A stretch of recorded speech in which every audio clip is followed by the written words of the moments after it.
Dois países divididos por séculos de rivalidade e guerras. E 34 quilômetros de perigoso mar aberto. Uma ideia revolucionária.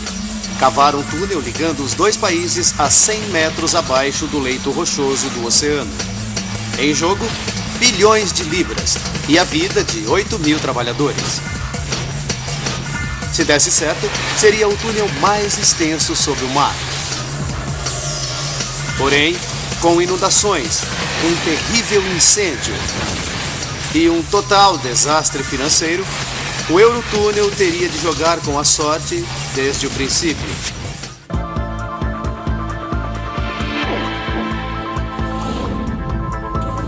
Obras incríveis. Eurotúnel. Este trem fará uma viagem extraordinária que irá levá-lo para debaixo da superfície do planeta por meio de uma das maiores obras realizadas pelo homem. Os engenheiros a consideram uma das 7 maravilhas do mundo moderno.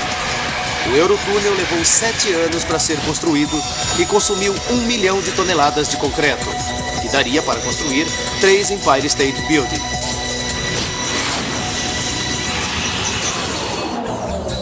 Europa. As nações da Grã-Bretanha e França. Elas estão separadas por esta formidável porção de água desde que as geleiras derreteram no período glacial há 13.000 anos. O Canal da Mancha. Com 34 quilômetros de extensão, tem o dobro da largura do Grand Canyon. As duas nações travaram guerras durante centenas de anos até o século passado.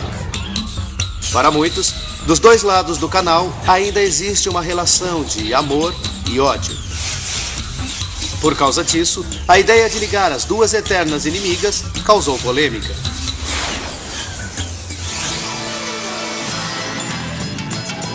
Todavia, a perspectiva de incrementar as relações comerciais para ambos os lados era irresistível. Em 1986, a primeira-ministra britânica Thatcher e o premier francês Mitterrand concordaram em construir o Eurotúnel. O orçamento de 3 bilhões de libras seria financiado pela iniciativa privada.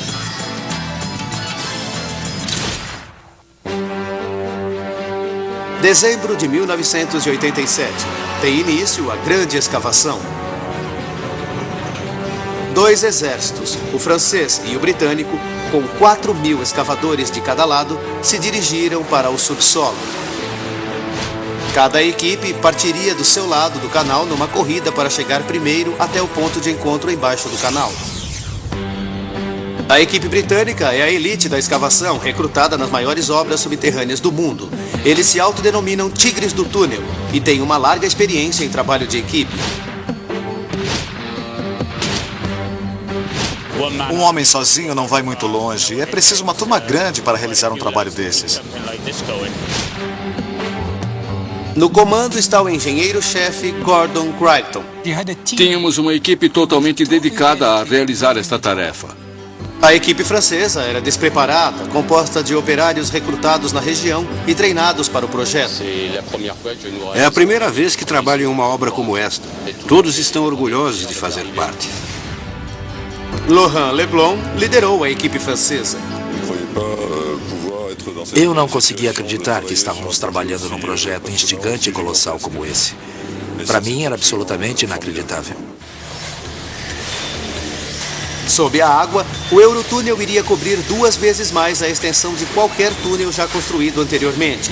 Para ambas as equipes, o empreendimento seria hercúleo. Eles precisariam cavar 2 túneis principais para os trilhos, além de um túnel central que juntos teriam a largura de uma rodovia de 4 pistas. 245 passagens funcionariam como rotas de escape para o caso de incêndio ou acidente no interior do túnel. Respiradouros posicionados na parte superior do túnel aliviariam a pressão acumulada com a passagem dos trens em alta velocidade. E 2 dutos gigantescos, entrecruzados, permitiriam desviar os trens de um túnel para o outro para manutenção. Tudo junto somava impressionantes 153 quilômetros a serem escavados. No momento em que a escavação começou, os construtores estavam cientes da dimensão e dos riscos envolvidos na tarefa que tinham pela frente.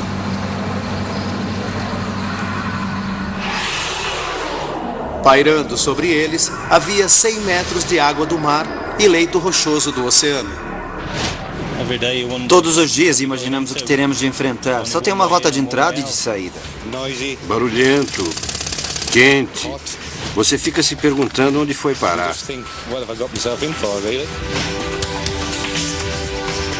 Diante destes soldados a pé, havia 17 milhões de toneladas de terra e rocha. Não é um trabalho para quem sofre de claustrofobia. A empreitada levaria os homens ao limite, mas também exigiria muito da tecnologia mais avançada que pudesse existir. Estas são as máquinas de perfuração do túnel. Estes leviatãs subterrâneos são a ponta de lança da escavação do Eurotúnel.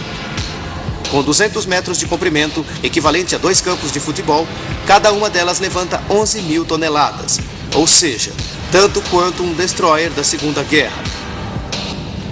E são 2 vezes mais largas do que um tanque. Ainda assim, o modo como as máquinas de perfuração operam é surpreendentemente simples.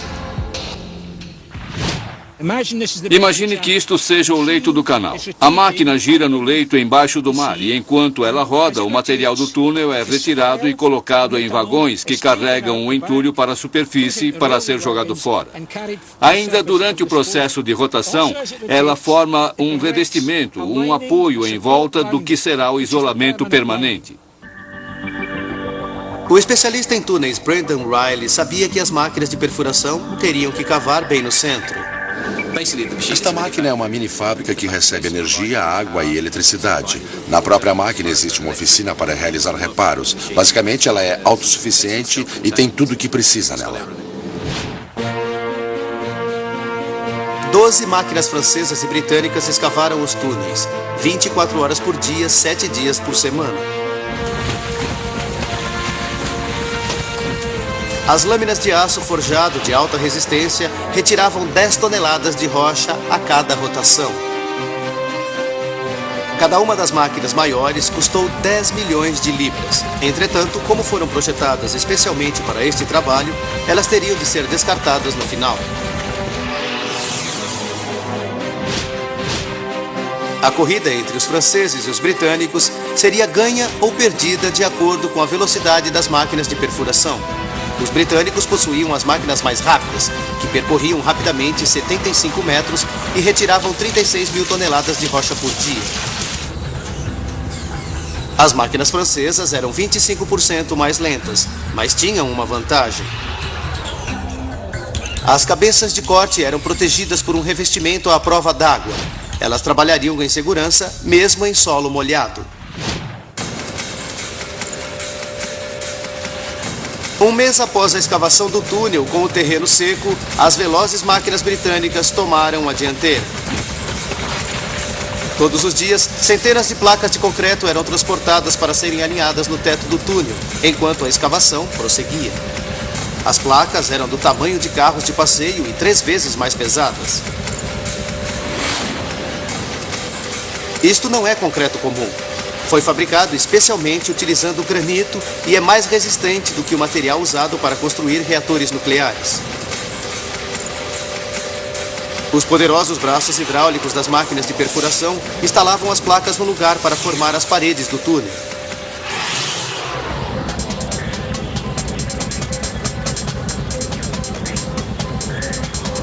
Elas precisavam ser abastecidas com placas e também avançar o tempo todo. O engenheiro-chefe britânico sabia que o prazo era apertado. Com o orçamento de 1,3 bilhão de libras financiado pela iniciativa privada, o governo não poderia desistir. Ao custo de milhões por dia, cada hora extra de escavação custaria 40 mil libras a mais no orçamento. Por volta de janeiro de 1988, a corrida anglo-francesa estava esquentando, mas os britânicos mantinham a liderança. A rivalidade no subterrâneo mantinha a escavação no prazo, mas rapidez não é tudo. o sucesso depende de manter os dois túneis precisamente no alvo. Se eles desviarem do curso, muitas vidas podem estar em perigo.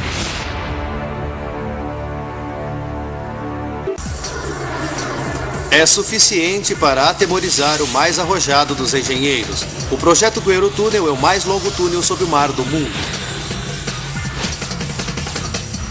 Duas equipes rivais de operários franceses e britânicos cavavam a partir do seu respectivo lado. O plano? Encontrarem-se no meio do Canal da Mancha. O objetivo dos construtores era vencer a corrida até o ponto central. Mas o que mantinha os engenheiros apreensivos era algo muito mais básico: o temor de que os túneis pudessem não se encontrar. Caso isso acontecesse, significaria que ajustes no curso teriam de ser feitos, o que poderia deixar alguns ângulos acentuados. Os trens de alta velocidade que trafegariam no túnel precisariam de um curso plano para funcionar com segurança. A margem de erro era muito pequena. Os túneis não poderiam desviar além de 2,5 metros. Errar o alvo não era uma opção válida. Mas vidas também estavam em risco. Se as enormes máquinas de perfuração saíssem fora do curso, atingiriam o fundo do mar. O resultado seria desastroso. Inundação, ou pior, o desmoronamento do túnel. Era fundamental que as máquinas de perfuração fossem guiadas através de uma rota segura e precisa. Para isso, teria que ser realizado o mais amplo e minucioso levantamento topográfico no subsolo. Vamos voltar para agosto de 1986, 18 meses antes do início das escavações. Quando o agrimensor Eric Radcliffe assumiu a tarefa de traçar o curso do túnel, ele sabia a dimensão do desafio que iria enfrentar. Pode-se avistar a França daqui. Lá está a costa francesa. Temos que percorrer todo aquele caminho com o túnel e mantê-lo plano por 38 quilômetros. Na verdade, olhando daqui, não parece muito complicado, mas é um longo caminho. Traçar um curso preciso de uma distância tão longa abaixo do solo é o pesadelo de qualquer agrimensor. No caso dos túneis, as regras gerais de levantamento topográfico não se aplicam. Os agrimensores costumam medir uma série de ângulos ou pontos de controle ao longo da rota. Tudo é uma questão de geometria.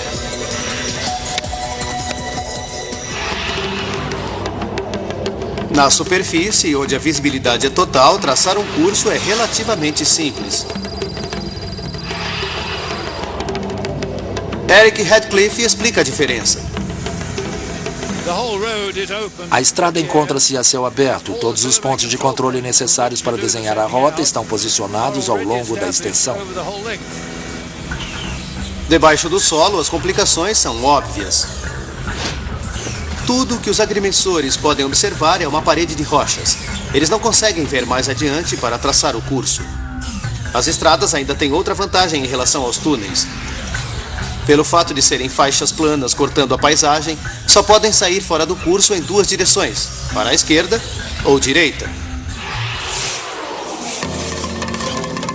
Um túnel ocupa um espaço tridimensional. Além de sair fora do curso pela direita ou pela esquerda, ele também pode ir para cima e para baixo. As duas partes do Eurotúnel poderiam se desencontrar de 4 maneiras diferentes. É a mesma coisa que pedir para um jogador de golfe acertar um buraco com os olhos vendados a 34 quilômetros de distância. Para manter o túnel no curso e em cima do alvo, eles teriam que lançar mão de uma arma secreta, a geologia. Pela rota subterrânea, o túnel seria conduzido através de uma camada de diferentes tipos de solo e rochas, com diferentes consistências. Os geólogos precisavam encontrar um extrato que cruzasse o canal. Este extrato forneceria uma trilha para que os britânicos e franceses se mantivessem no curso. Porém, deveria ser o tipo certo de rocha para a construção de um túnel. Jean-Luc Descend foi um dos geofísicos encarregados de descobrir qual seria o extrato perfeito a ser seguido pelo túnel. Ele começou a pesquisa na costa francesa. Teria de ser à prova d'água para resistir às inundações e bem firme para não ceder durante a escavação. Nestes despenhadeiros, Desaisnes encontrou seu prêmio. A água caía por uma fenda na rocha sem infiltrar, evidência de que era à prova d'água. A rocha é mole, impenetrável, portanto não entrará água no túnel. É a circunstância perfeita para se perfurar um túnel. Ela é conhecida como esteatita. Porém, identificar a rocha ideal é uma coisa, descobrir o seu curso é outra. Os geólogos abriram uma série de fundos de perfuração no leito do oceano e jogaram sondas que disparavam ondas sonoras no subsolo. O objetivo? Medir as mudanças de velocidade das ondas sonoras conforme atravessavam os diferentes tipos de rocha e as camadas de solo. Parecia simples, mas não era. Para traçar o curso da esteatita, seria necessário afundar 12 fundos de perfuração por todo o canal. Uma tarefa complicada de ser realizada numa área de tráfego marítimo.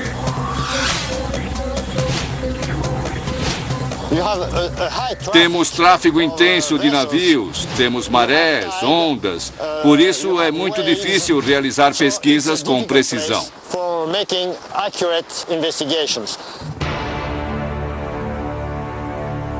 Os geólogos concluíram que a esteatita forneceria uma rota executável através do canal.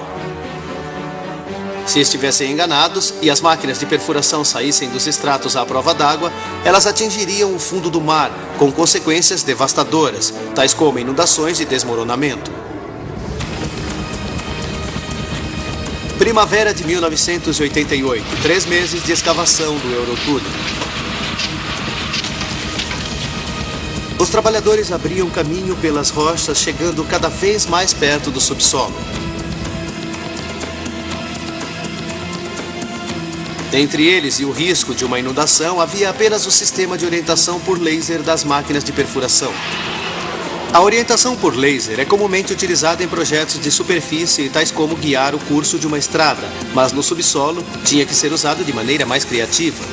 Em vez de olhar para frente, na direção para onde estavam seguindo, os construtores olhavam para trás para ver onde já haviam passado. Os raios laser continuamente faziam a varredura de volta para o ponto inicial do túnel para compará-lo com as mudanças de localização das máquinas de perfuração.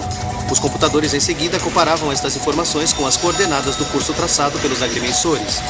Para o construtor de túneis Brandon Riley, o sistema de orientação por laser era uma das características mais impressionantes das máquinas de perfuração. Conforme a máquina avança, o laser monitora as alterações do movimento para detectar se a máquina foi para a esquerda ou para a direita, para cima ou para baixo. Esta informação é enviada para o computador, que compara com os dados relativos à posição de onde a máquina deveria estar naquele momento e encaminha a informação para o operador para confirmar se ele precisa corrigir ou não a posição atual. Conforme o túnel se afasta da costa, as condições de trabalho dos homens tendem a piorar. O engenheiro encarregado, Ian Fieldman, relembra a situação.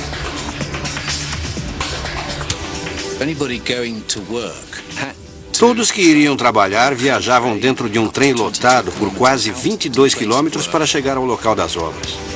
No final da escavação, os trens dos operários tinham percorrido milhas o bastante para ir até a Lua e voltar 4 vezes. Manter o ar fresco abaixo do subsolo é um desafio.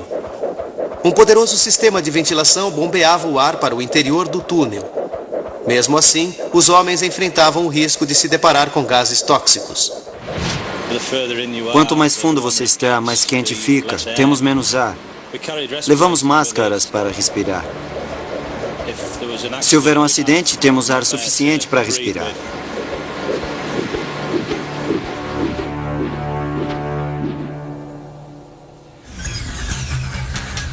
Os engenheiros-chefe Gordon Crichton e Laurent Leblon, que comandavam a escavação, estavam começando a respirar com mais facilidade.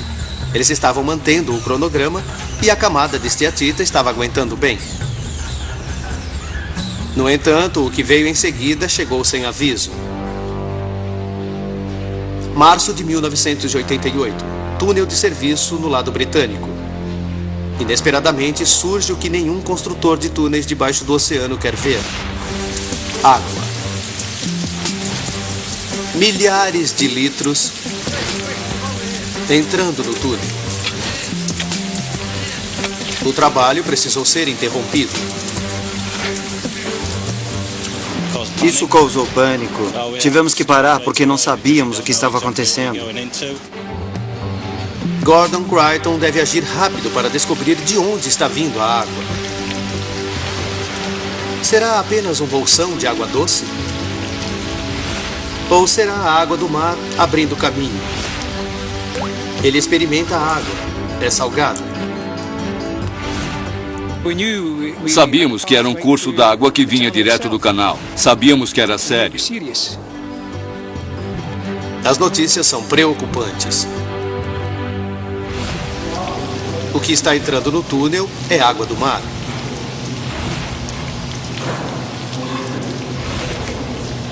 Os homens sabem que acima deles há 3 bilhões de toneladas de água do mar. A pressão do leito do oceano, 50 metros acima, é suficiente para esmagar um carro como se fosse uma lata de cerveja. Agora, em alguns locais, a água começa a jorrar com a força de uma mangueira de bombeiros, 300 litros por minuto. Então, uma rachadura aparece no teto do túnel. As rochas começam a ceder. A água vaza através das fissuras, formando protuberâncias no teto. Os construtores britânicos estão a um passo do desastre. Se as rachaduras aumentarem, poderá entrar muita água e deixar o túnel vulnerável. No final das contas, pode até levar ao maior temor dos construtores de túnel, o desmoronamento. O engenheiro-chefe Creighton deve encontrar uma maneira de parar os vazamentos ou iria enfrentar uma catástrofe. Mas como isso pôde acontecer? 18 meses antes, um levantamento topográfico identificou uma camada especial de rocha conhecida como esteatita, que se pensava ser a prova d'água. Mas os geólogos rapidamente chamaram a atenção para o fato de que os levantamentos que se baseiam em ondas sonoras apenas revelam o curso da camada de rocha, mas não fornecem uma informação conclusiva sobre a qualidade da rocha. Agora parece que o extrato por onde o túnel está atravessando tem fendimentos das rochas. Está crivado de imperfeições e rachaduras, algo que os agrimensores não tinham como prever.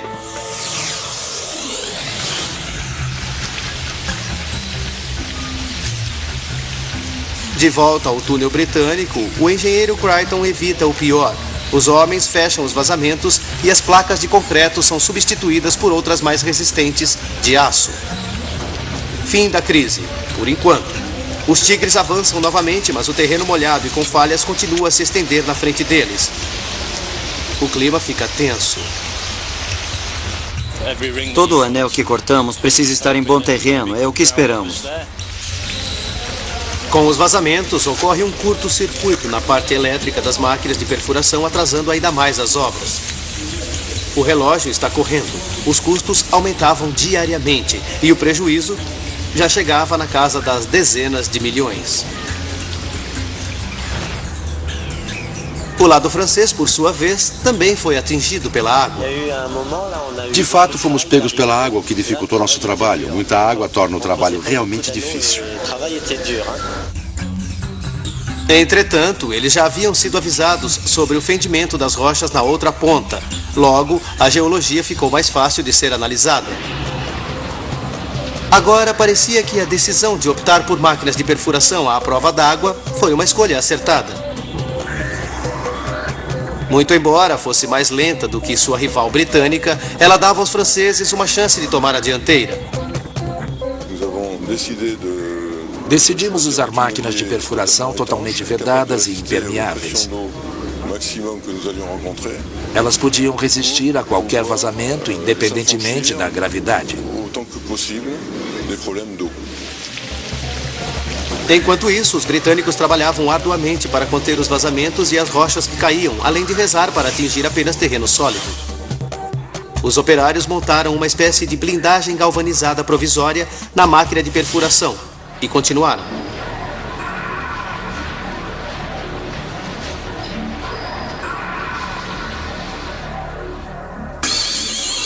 janeiro de 1989. Após 9 meses de tortura, os britânicos alcançaram apenas terreno sólido. Agora atrasados, a pressão para recuperar o tempo perdido era enorme. Todos se revezaram em longas jornadas. Tínhamos que realizar o serviço a tempo. Tínhamos que acompanhar o cronograma. Mas os tigres finalmente estavam sorrindo. As condições do terreno eram boas. Tudo começou a dar certo e nós deslanchamos. Os construtores britânicos estavam de volta à competição. Já escavamos 400 metros já algumas vezes em uma semana. E eu pessoalmente acho que poderíamos ter feito meio quilômetro. O sucesso veio acompanhado de um tormento. O avanço britânico fez o fornecimento de placas de isolamento entrar em escassez. Se as placas acabassem, a escavação teria de parar, apesar do compasso contínuo do cronograma registrando a perda de milhões de libras. Janeiro de 1990. As equipes francesa e britânica já estavam há 2 anos cavando o Eurotúnel que entraria para o livro dos recordes. A competição entre os 2 países continuava acirrada, pois cada um cavava a partir do seu lado do canal. Se os planos fossem mantidos, eles se encontrariam 18 quilômetros em mar aberto no meio do Canal da Mancha. Inundações e desabamentos no lado britânico quase provocaram um desastre e atrasaram as obras em semanas. Mas agora os britânicos avançavam rapidamente e a corrida até a metade do caminho continuava com bastante ímpeto. Porém, construir um túnel exige muito mais do que apenas cavar em alta velocidade. Na superfície, uma operação ininterrupta mantinha o projeto abastecido com suprimentos imprescindíveis e o mais importante ingrediente de todos: concreto. Cada placa pesa tanto quanto uma caminhonete picape. Os franceses e britânicos, juntos, necessitam de 750 mil placas para formar o túnel. Na Grã-Bretanha, trens especiais transportam 4.500 toneladas de placa, o que daria para construir 100 casas de um lado ao outro da costa. Mas a equipe britânica ver-se-ia diante de outro problema. A região costeira plana da França facilitava o armazenamento das placas próximo à boca do túnel. Mas os despenhadeiros de 50 metros no lado britânico restringiam a capacidade de armazenamento. Conforme a velocidade da escavação aumentava, o espaço ficava menor. Se ficassem sem espaço, a cadeia de abastecimento ficaria comprometida, a escavação teria de parar e os prejuízos acumulados seriam exorbitantes. As máquinas de perfuração abriam caminho através do túnel, mas sem as placas que formavam o teto, elas seriam obrigadas a fazer uma parada que iria sair muito caro. Felizmente, alguém teve uma excelente ideia. Todos os dias, as máquinas despejavam 36 mil toneladas de rochas e terra, ou seja, entulho. Por que não utilizá-lo para resolver o problema de armazenamento? O entulho poderia ser despejado em toda a extensão da costa britânica, no mar, o que criaria espaço. O plano era audacioso. 17 milhões de toneladas de entulho, o bastante para encher 2.000 piscinas olímpicas, seriam despejados no mar. A questão do armazenamento foi resolvida e os britânicos ganharam mais 90 acres. É uma área equivalente a 68 campos de futebol. No solo, a hora da verdade estava chegando. As extremidades dos lados francês e britânico se aproximavam do ponto de encontro. Os trabalhadores só se preocupavam em chegar ao meio em primeiro lugar. Os engenheiros tinham preocupações mais importantes. Após 3 anos e 37 quilômetros de escavação, será que as 2 metades se encontrariam no centro? Segundo os britânicos, eles chegaram primeiro ao ponto de encontro. Mas será que estão chegando perto dos franceses? Conforme a pequena broca perfura o solo, uma corrente de ar fresco sopra através do buraco. Ar da França. Os operários franceses e britânicos correm para abrir caminho por entre os últimos centímetros de rocha que separavam os dois países desde a era glacial. Por fim, o momento que inaugurava uma nova era. Eles se encontraram! Eles se encontraram!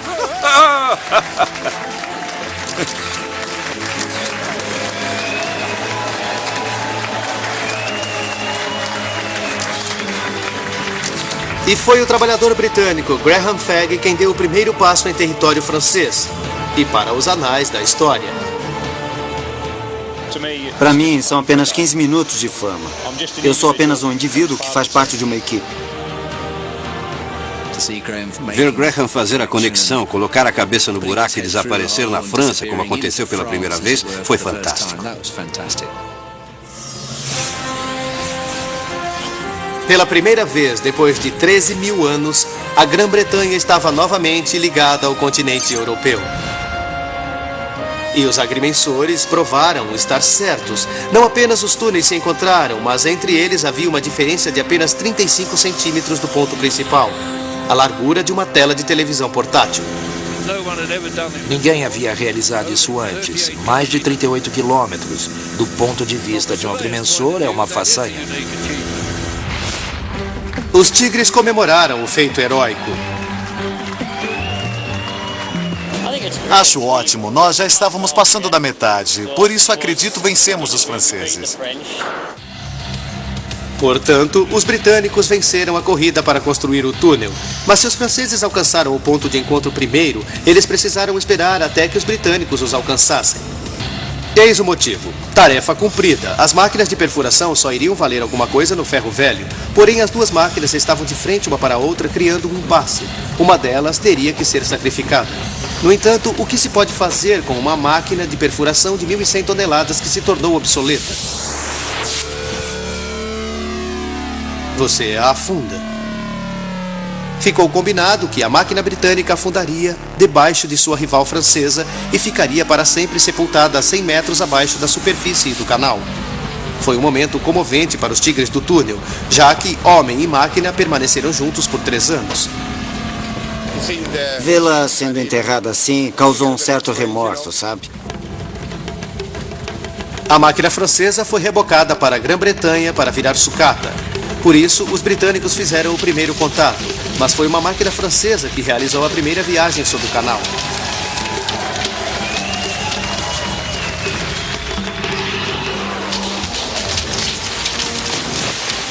Nos meses seguintes, os 4 túneis principais se encontraram, criando uma série de alvoroçados encontros. Os construtores cavaram centenas de passagens a cada 100 metros. Eles instalaram os respiradouros e terminaram de construir os dutos entrecruzados. Maio de 1991, o Eurotúnel havia sido finalmente escavado. O mais importante é que se pode ficar em pé aqui e ver toda a extensão dele. Conseguimos. Os franceses também compreendiam a tremenda importância deste momento.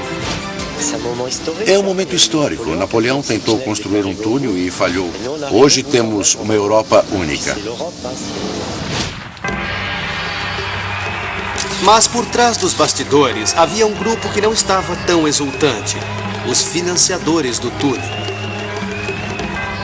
Os franceses e britânicos conseguiram cavar o mais longo túnel subterrâneo sob o mar, mas os atrasos elevaram o orçamento inicial de 1,3 bilhão para mais de 2 bilhões de libras. E os trabalhos de construção da rede de transporte internacional que funcionaria no túnel estavam apenas começando. Enquanto os construtores de túneis marchavam para casa, outro exército de operários assumiu as obras. Eles construiriam 2 enormes terminais, um de cada lado do canal, e instalariam 195 quilômetros de trilhos para a ferrovia. Para remover o calor gerado pelos trens de alta velocidade, equiparam o túnel com um sistema de refrigeração, com a potência equivalente a 250 mil geladeiras. Eles também iriam construir novos trens, projetados para transportar carros, caminhões e passageiros.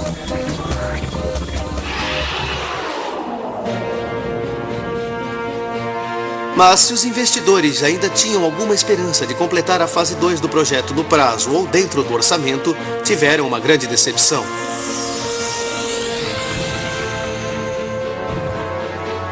Dois anos depois, os gastos haviam subido até a estratosfera. Os terminais, os trilhos, os trens, todos eles estouraram o orçamento. 6 de maio de 1994, a rainha e o presidente francês Mitterrand inauguraram o Eurotúnel. Com um ano de atraso. Adiamentos e taxas de juros jogaram o valor total da obra nas alturas, chegando à casa dos 10 bilhões, valor que daria para lançar 33 ônibus espaciais. Instituições financeiras de diversos países colaboraram para o financiamento do maior projeto de construção já realizado pela iniciativa privada. Porém, as atividades comerciais não cresceram rapidamente. No início, os trens só poderiam levar caminhões. Após 6 meses, os carros e passageiros puderam fazer a viagem. Para cruzar o canal de balsa da Grã-Bretanha até a França, demora 1 hora e 15 minutos. O túnel encurtou a viagem para 35 minutos. No entanto, a procura era pequena. Chegou-se a especular que as pessoas tinham medo de viajar pelo subterrâneo e que de repente acontecesse uma desgraça. Enquanto isso, as altas taxas de juros e a competição das balsas e das linhas aéreas afundaram o túnel ainda mais em dívidas. E quando tudo parecia estar perdido, o maior temor de todos se concretizou.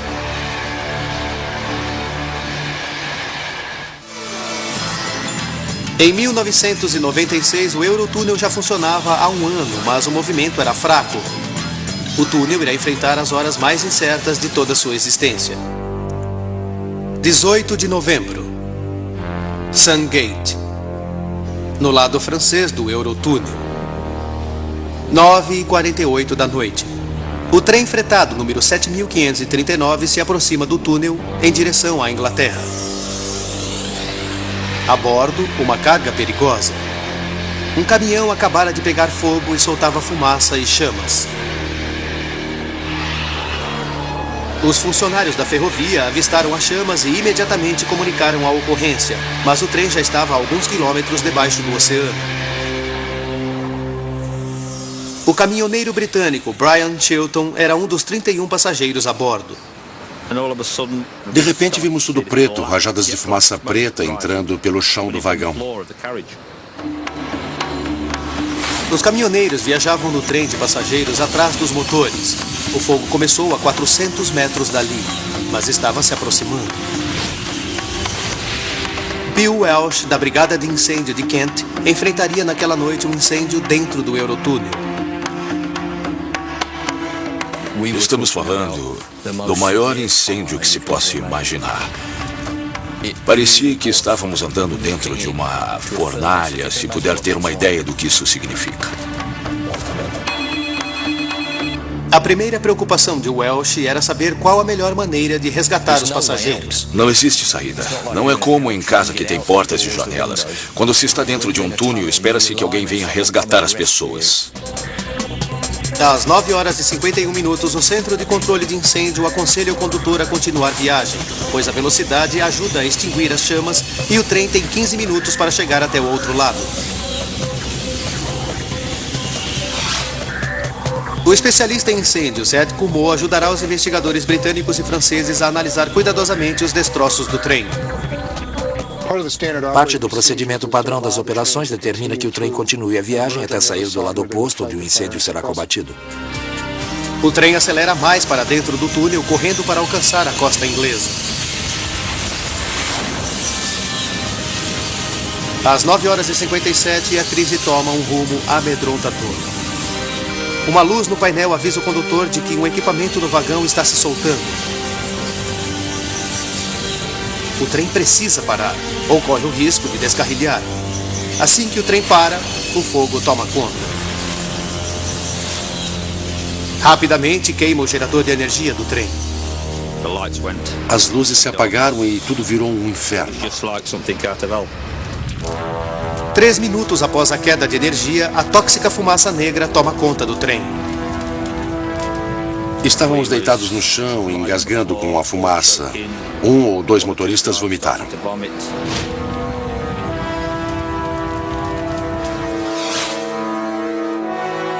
O trem está a 19 quilômetros dentro do túnel, mas a salvação está a apenas alguns metros no túnel de serviço. Para chegar até ele, os passageiros precisam sair por uma das passagens na parede do túnel principal.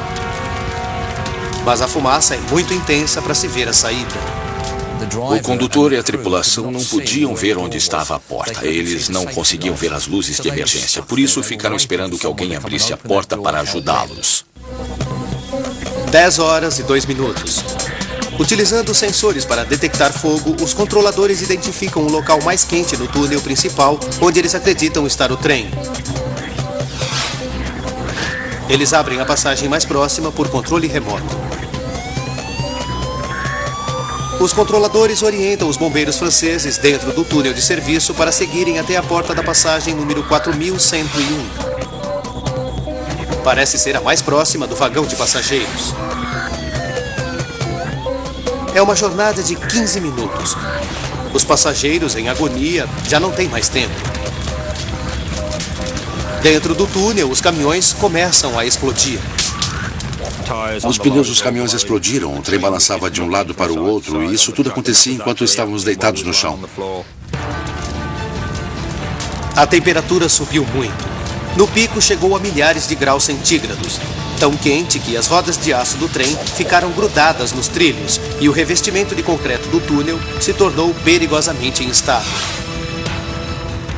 A umidade no interior do concreto faz com que ele venha a se expandir e depois explodir com uma força tremenda, muito parecido com uma metralhadora numa guerra. 10 horas e 20 minutos. Os bombeiros chegam finalmente à porta 4101. Para o desespero deles, o trem não está lá. É a porta errada. A chance de salvar os passageiros rapidamente se desvanece.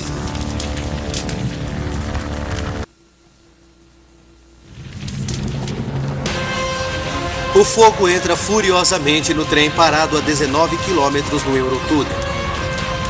Engasgados com a fumaça, os 31 passageiros aguardam o resgate. As chamas estão a apenas 200 metros deles e se aproximam rapidamente. Os bombeiros, por sua vez, vão parar no setor errado do túnel. O condutor avista uma bolha de ar através da fumaça. Deve haver uma rota de saída aberta nas proximidades. Era a única chance. Os passageiros deveriam abandonar o vagão e pular para dentro do inferno.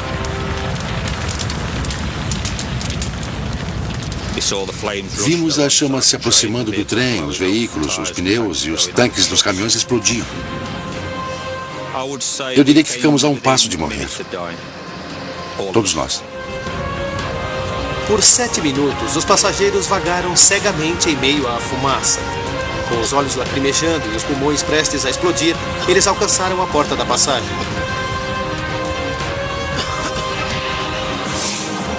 Às 10 horas e 24 minutos, os passageiros finalmente se encontraram com os bombeiros. Desde que o fogo foi comunicado, passaram 40 minutos. Estamos vivos hoje porque tivemos muita sorte naquela noite. Ninguém morreu. Porém, era um lembrete horrível dos perigos de uma emergência debaixo da terra. 1 ou 2 pessoas quase desmaiaram. Eles respiraram aquela fumaça por 20 minutos. Foi muita sorte ninguém ter morrido. Mas o sistema funcionou. Após o incêndio, foi realizada uma vistoria melhorando os sensores, instalando luzes de emergência mais fortes e promessas de uma resposta mais rápida dos bombeiros no futuro. O túnel foi consertado e reabriu depois de 2 semanas, mas o prejuízo para sua imagem demoraria mais para ser reparado. 1999, o último ano do século e o último do milênio. Um bom ano para o Eurotúnel. Mais de 5 milhões de carros e caminhões viajaram pela ferrovia subterrânea que liga a costa da Grã-Bretanha e da França. Cerca de 7 milhões de passageiros utilizaram o serviço que liga Londres, Paris e Bruxelas, a capital da Bélgica. 10 anos se passaram e 150 milhões de pessoas viajaram pelo túnel. É mais que o dobro da população do Reino Unido. Agora, a Grã-Bretanha e a França irão se aproximar ainda mais, por meio de uma nova ligação de alta velocidade entre Londres e a entrada do túnel. Trens que alcançam a velocidade de 300 km por hora transportarão os passageiros até Paris em 2 horas e 15 minutos, metade do tempo de viagem antes da era do Eurotúnel.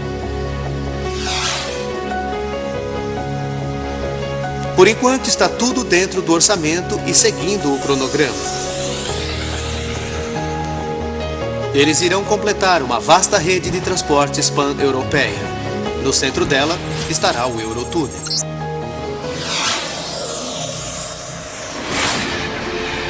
Onze pessoas morreram enquanto trabalhavam no Eurotúnel. Para o engenheiro-chefe Gordon Creighton, o túnel é um monumento permanente a eles e a todos aqueles que ajudaram na sua construção. As pessoas se orgulham de ter trabalhado nele e eu realmente acho que isso fez com que chegássemos até o fim. Para o colega francês de Creighton, Laurent Leblon, o túnel representa uma vitória pessoal. Para mim será uma ótima lembrança, a maior experiência da minha vida, sem dúvida. Um túnel subterrâneo, unindo duas nações que possuem uma relação tão ambivalente, parecia ser um plano excêntrico. Entretanto, o Eurotúnel suplantou o ceticismo, emergiu de uma montanha de dívidas e sobreviveu a incêndios e inundações para se tornar uma das maravilhas da engenharia moderna e transformou para sempre o mapa da Europa. Versão Marshmallow São Paulo.